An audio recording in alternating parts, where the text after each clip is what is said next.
con Beatriz Ramírez, la abogada ¿Estamos ya con constitucionalista. Beatriz? Sí, ya está conectada. Hola Beatriz, ¿cómo estás? Buenas noches, ¿qué tal? ¿Qué tal? ¿Cómo están? Buenas noches a ambas. Beatriz, ¿qué sucedió hoy día en la comisión permanente? Yo diría que lo que sucedió hoy para ambas es un capítulo más de un episodio que ya tiene varios rounds, ¿no? Lo que la ciudadanía ha visto el año pasado es el Congreso versus la Junta Nacional de Justicia alegando una supuesta causa grave. Ese fue el round primero. Y recuérdese que también estuvimos discutiendo si la edad de la magistrada Inés Tello era causa grave. Y lo que ha sucedido es que el Poder Judicial ha tomado primero una medida cautelar y una decisión en primera instancia, señalando que no, que ese procedimiento no era causa grave. Entonces, ahora estamos viendo el segundo round. El Congreso lo que ha hecho es tomar otro camino, ya no el de la causa grave, sino el de infracción constitucional, pero por los mismos hechos, el mismo razonamiento, con la misma alegación de que la permanencia de la magistrada arriba de los 75 años era algo incorrecto. Ahora ya no señalan que es causa grave, sino infracción constitucional. Y lo que hemos visto hoy día es la votación en la comisión permanente, que tiene que pasar luego al pleno, en donde se tienen que conseguir 87 votos, descontando los votos de la comisión permanente, ¿no? Simplemente ya ni siquiera estamos discutiendo los argumentos de fondo, sino si hay los votos o no para ello, ¿no? Beatriz, es muy importante que se pueda aclarar a la ciudadanía, es que lo que está haciendo el Congreso de la República es una acción meramente política y no técnica, ¿no? Y habría que disgregar muy bien cuál es el rol que en estos momentos está jugando el Congreso de la República, quienes todos sabemos muy bien cumplen una función de fiscalización. Sin embargo, es cosa contraria a la que vienen haciendo hoy, porque como lo decías muy bien hace un instante, esto ya viene de muchos rounds atrás, si no es por una es por otra, pero le han buscado el motivo, la razón y la circunstancia para quedarse con su gusto en este tema de la Junta Nacional de Justicia. Entonces, ¿cómo poder interpretar todos estos comportamientos por parte del Congreso de la República?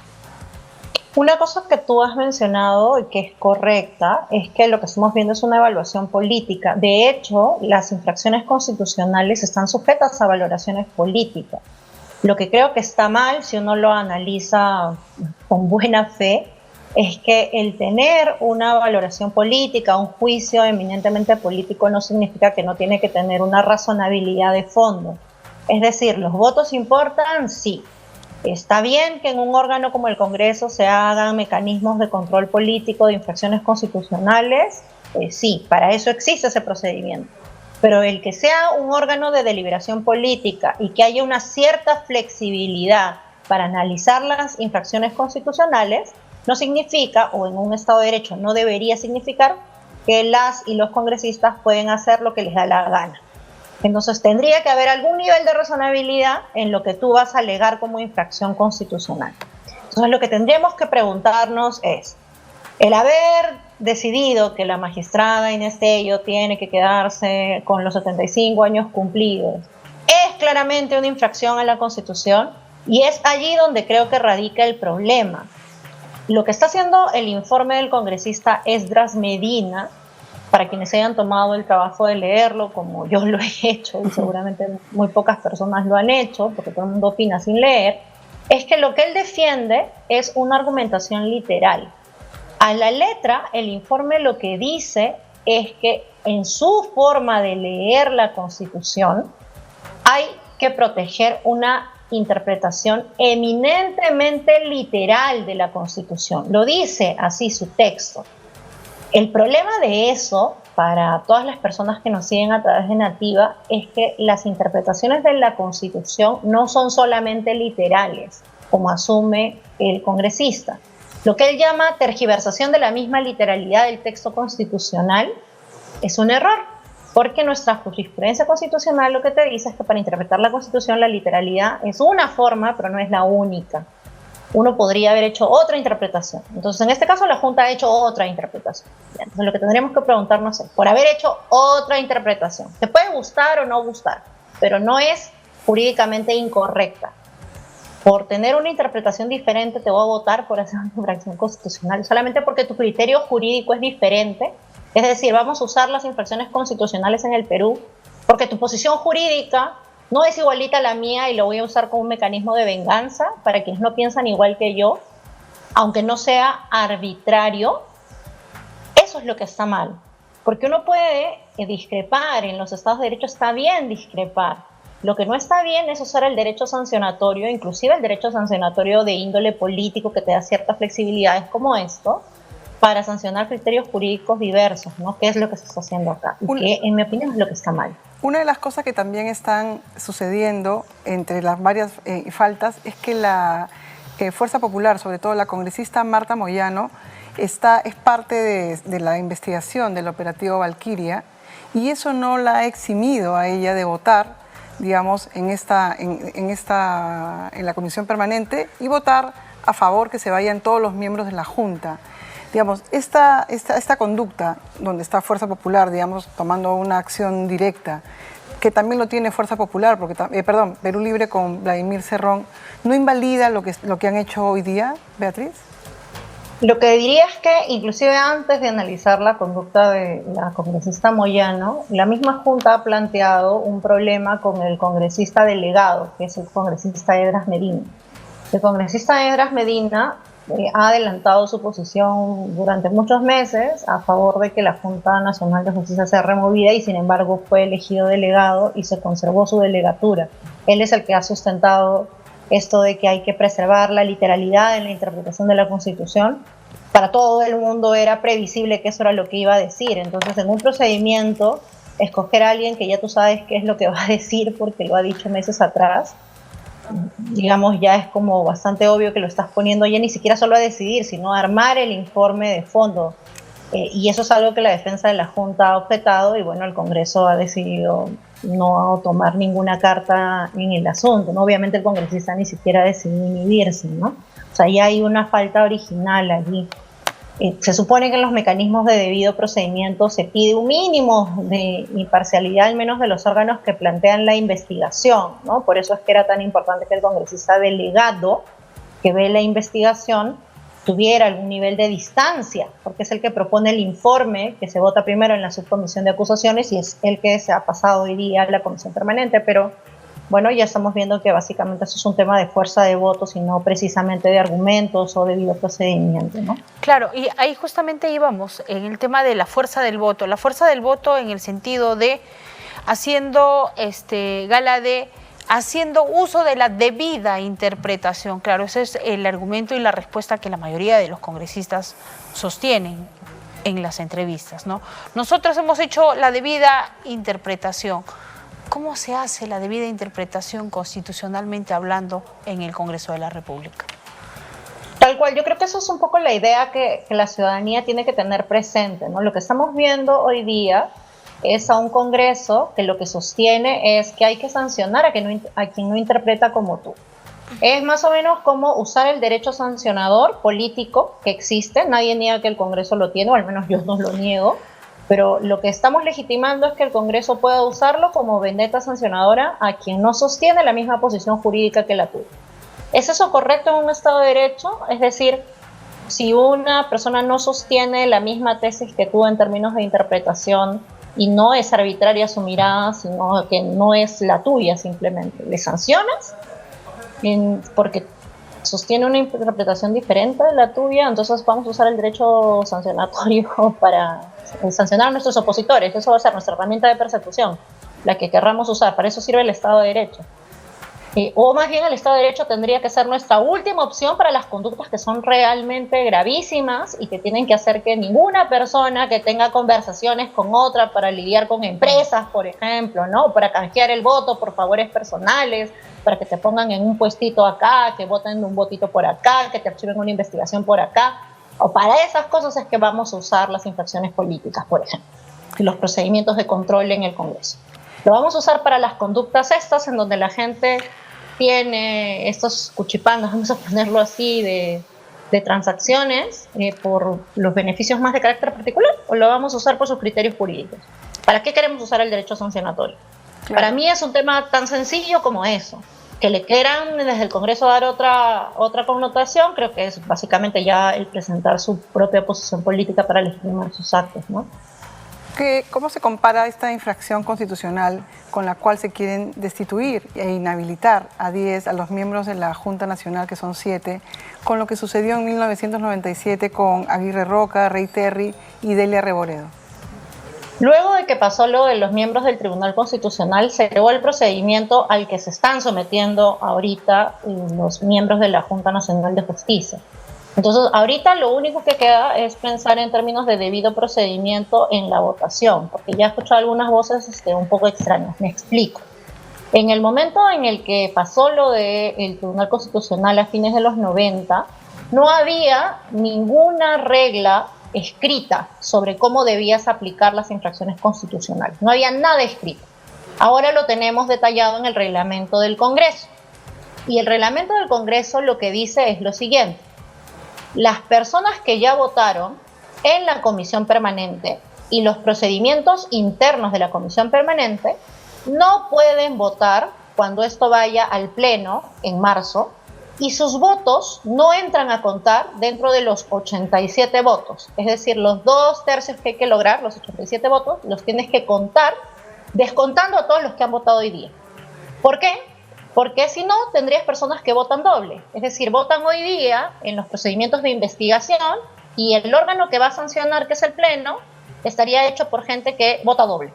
Entonces, lo que tú tienes que obtener es una mayoría sancionatoria en la que tengas votos diferentes de quienes han hecho, en teoría, el procedimiento más bien de acusación.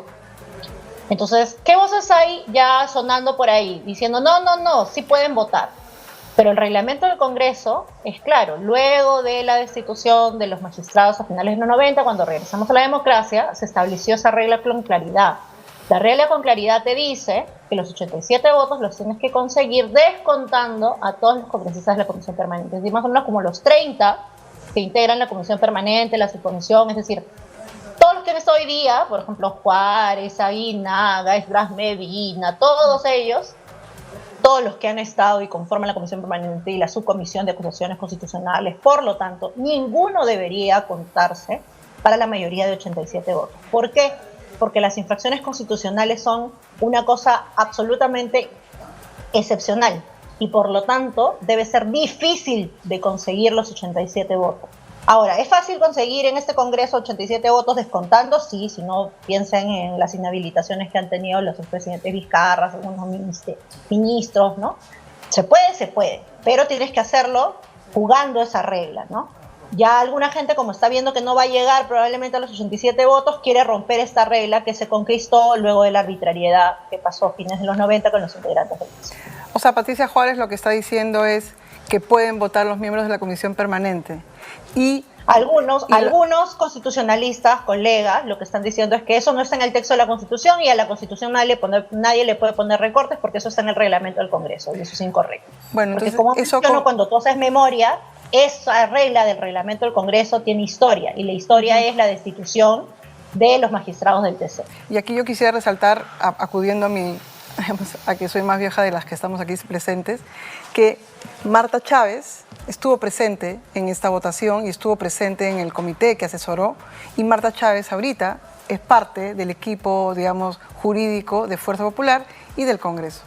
Las coincidencias no existen, sí, ¿no es cierto? En política nada es coincidencia, ¿no? En estos casos. Y es que cada punto que se ha venido dando, doctora Beatriz, ha calado profundo en cómo es lo que han planteado en estos momentos el Congreso a través de la Subcomisión de Acusaciones Constitucionales y cuál es el logro que ellos han obtenido por el día de hoy.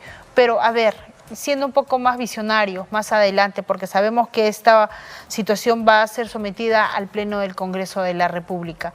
¿Usted cree que dentro del Pleno del Congreso exista ya la sanción inmediata y ni siquiera se someta a un debate? ¿O cuál podría ser el destino de los magistrados, los miembros de la Junta Nacional de Justicia?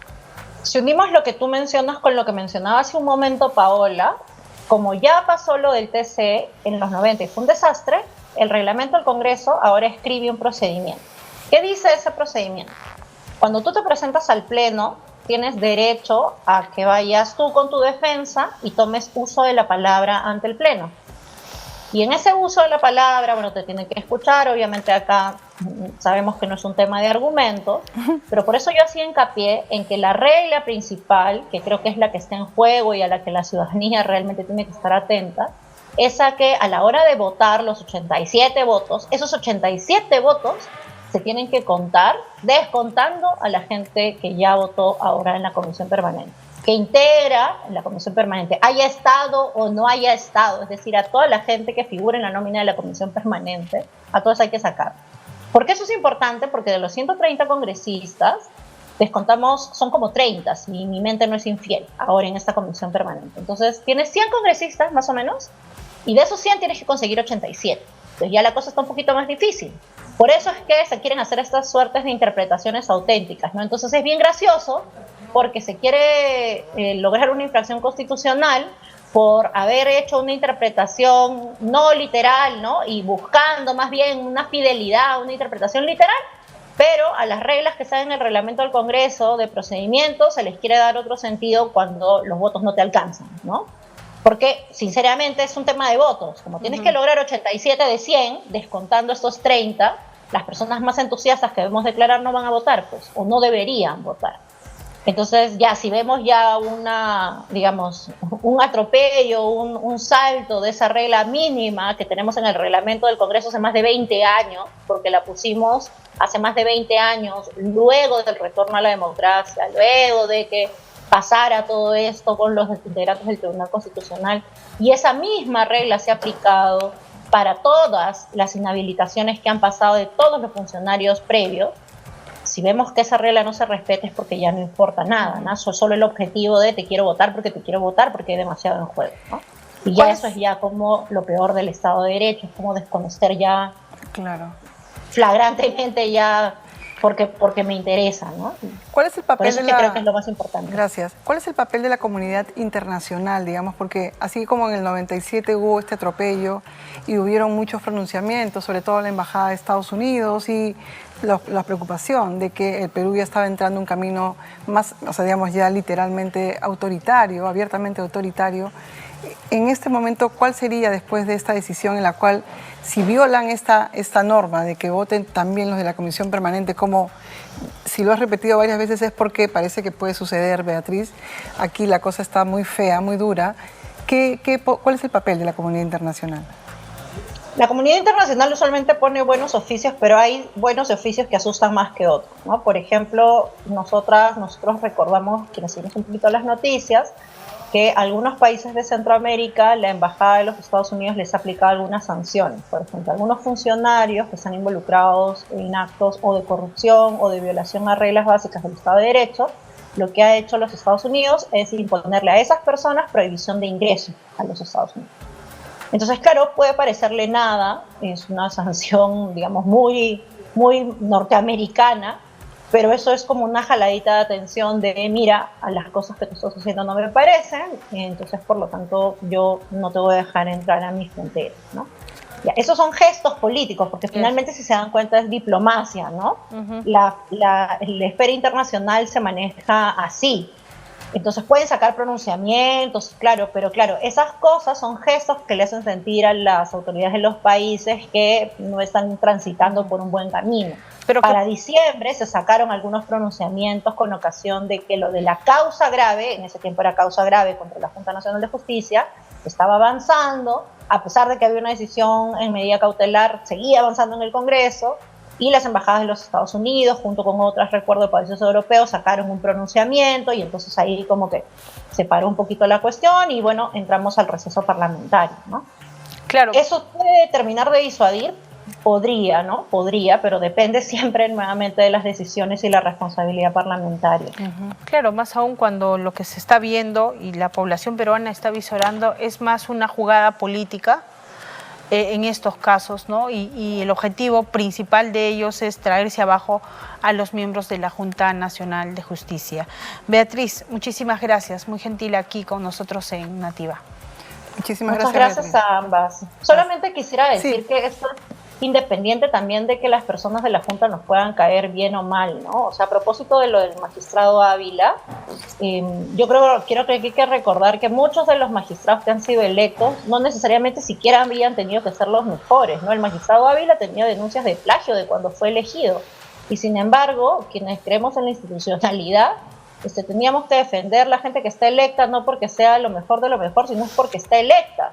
Porque si te pasas gritando fraude por cada procedimiento en el que sale elegida gente que tú no quieres, entonces jamás construimos institucionalidad.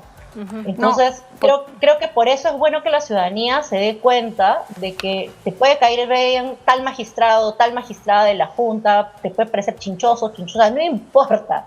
Es lo que tenemos electo y es lo que los mecanismos del Estado de Derecho nos han dado. Hasta que no cometan alguna cosa que amerite su salida, para eso están las reglas del Estado de Derecho, para que permanezcan en sus cargos, aunque a muchos de nosotros y nosotras no nos gusten, porque creo que se ha mal acostumbrado la idea en nuestro país, estimadas, de que quien no te gusta, la persona que es tu adversaria, métele el derecho, ¿no? Para el derecho está para tu enemigo, ¿no? Para tu enemigo la ley, para tu amiga, tu amor. Y eso es lo que está mal. Así claro, no construimos país. Exacto, y además ha habido una editorial del diario El Comercio en el cual señalan lo del magistrado Ávila y que, digamos, terminan diciendo que sí está bien destituir a toda la Junta por la culpa del magistrado Ávila. Pero con esa lógica, todo el Congreso estaría fuera porque tenemos varias dudas con algunos, o sea, con la mayoría de los congresistas que están allí. Digamos, si están mal unos, que se vayan todos también. Entonces así, digamos, mejor que sea la pura anarquía, ¿no es cierto? Y así nunca vamos a avanzar en institucionalidad. Tal cual, yo creo que de la Junta claramente quienes tendrían que haber salido son los magistrados Tomberry y Ávila, ¿no? Por las recientes cosas que se han filtrado, porque habrían hecho un pésimo ejercicio del cargo para el que fueron electos. Me parece bien que Ávila haya renunciado, porque si no, a él lo debieron haber destituido por causa grave o por infracción constitucional. Y lo mismo esperaría que hubieran hecho con Tomberry, pues, pero uno no ve nada. Nada de eso. Esas sí son conductas que valen la pena, digamos, ser puestas dentro de lo que la Constitución prevé, o como causa grave o como infracción constitucional. Pero uno se da cuenta ahí el doble rasero, ¿no? Como para cosas que realmente se ven mal y están mal, uno no aplica las herramientas del Estado de Derecho. Y nuevamente, esa persona podría haber sido muy antipática y todo, podría no haber sido mi interés, pero mientras era magistrado de la Junta y no había nada de esto revelado, pues había que defender su estabilidad en el cargo, porque si no terminamos defendiendo solo a la gente que te cae bien. Y eso es lo que hay que evitar en un Estado de Derecho, porque así no se construye institucionalidad. Beatriz Ramírez, abogada constitucionalista, estuvo en Nativa Fondo. Muchísimas gracias, hasta la próxima. Muchas gracias a ambas.